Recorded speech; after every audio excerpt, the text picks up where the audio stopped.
In this video we will be assembling our new Rosso ATV.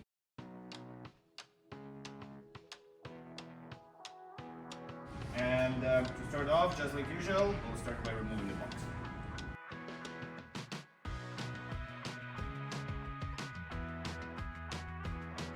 Alright, so after we remove the box, the next step is to undo the crate.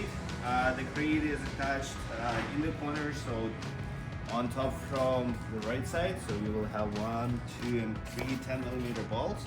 And the same thing is going to happen on the other side, but at the bottom.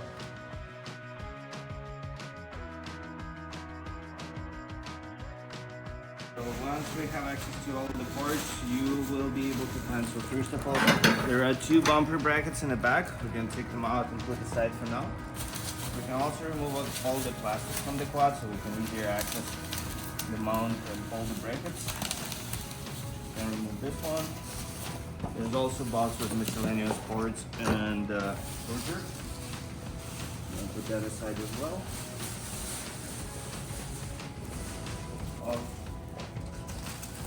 You will also find 3 sets of decals, but we're going to use them a bit later once we fully assemble. Okay, now to separate the quad from the bottom piece of the crate, there will be 2 more bolts. So one is located at the front here, same 10mm one. So just gonna undo that one.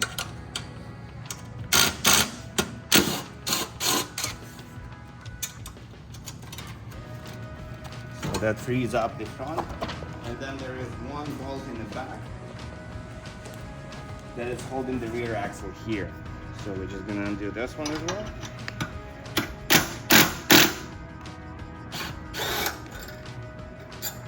And remove it.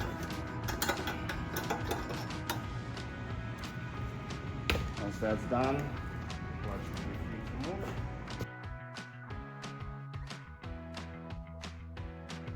So the next step, we're gonna assemble the front bumper that is located at the front of the quad. For that, we're gonna need to open the box and find a small plastic bracket. We're gonna use it a little bit later, but it's always handy to take it out and have it next to you. So what we're gonna do, we're gonna remove these 2 bolts at the front of the ATV. Then we're gonna take this bracket that was in the back of the quad when we just removed the crate. We're gonna reuse the same bolt and reattach this bracket in that place. Now we'll remove the bolts here because they mount a plastic piece.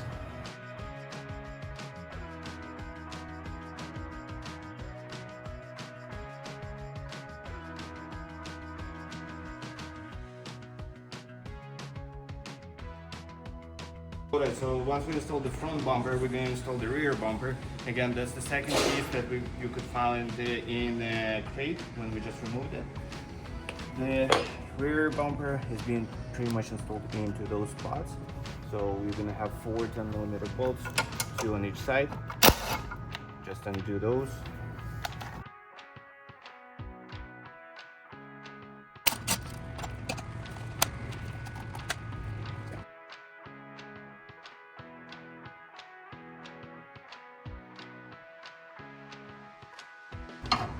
Line this one up this way, and then don't forget to install these reflectors that were going on the far end of the mount.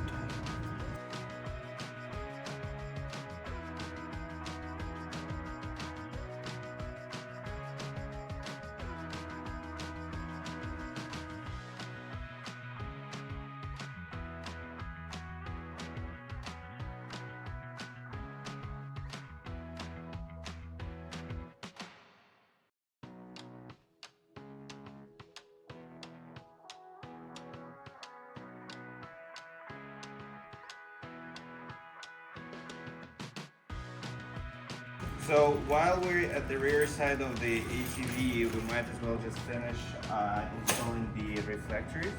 So in the same box with all the little tools, you want to find this little nut and the rectangular reflector that is red color.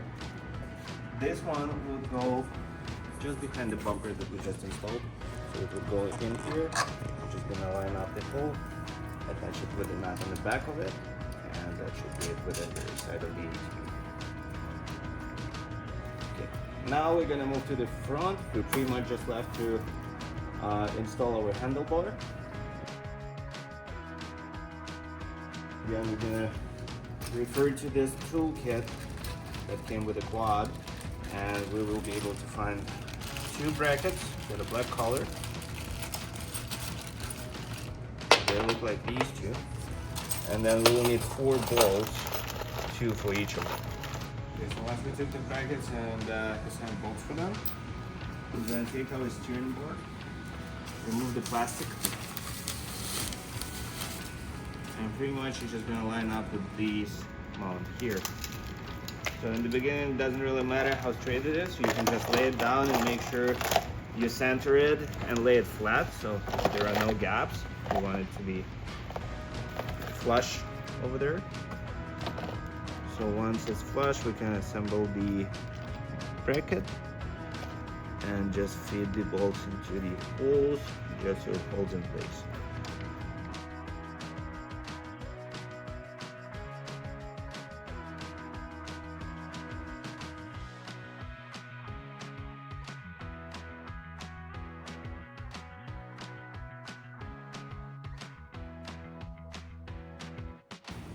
Once it's solid enough, you can straighten the board to the position you want and just tighten it. We're probably just going to use the regular wrench.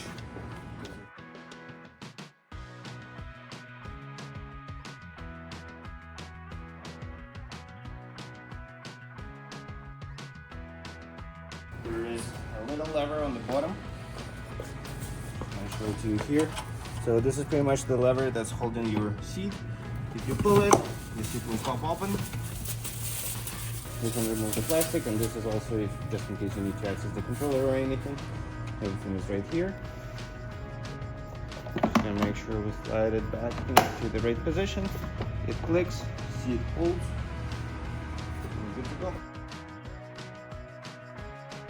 So the last step is to connect the power. Pretty much our battery when the ATV comes is disconnected. If you look on the right side of the quad, you will see this cable hanging in and out. That's your power cord, and this is where it needs to be plugged in. Also, while we're here, this is where the charging port is, so that's how you charge it. But for now, we're just gonna use this one here. Make sure we put the plug the correct way. It's going to beep, so don't be scared. That pretty much means that the power is on. Now if we turn the key, we're gonna see the gauge on, light is on,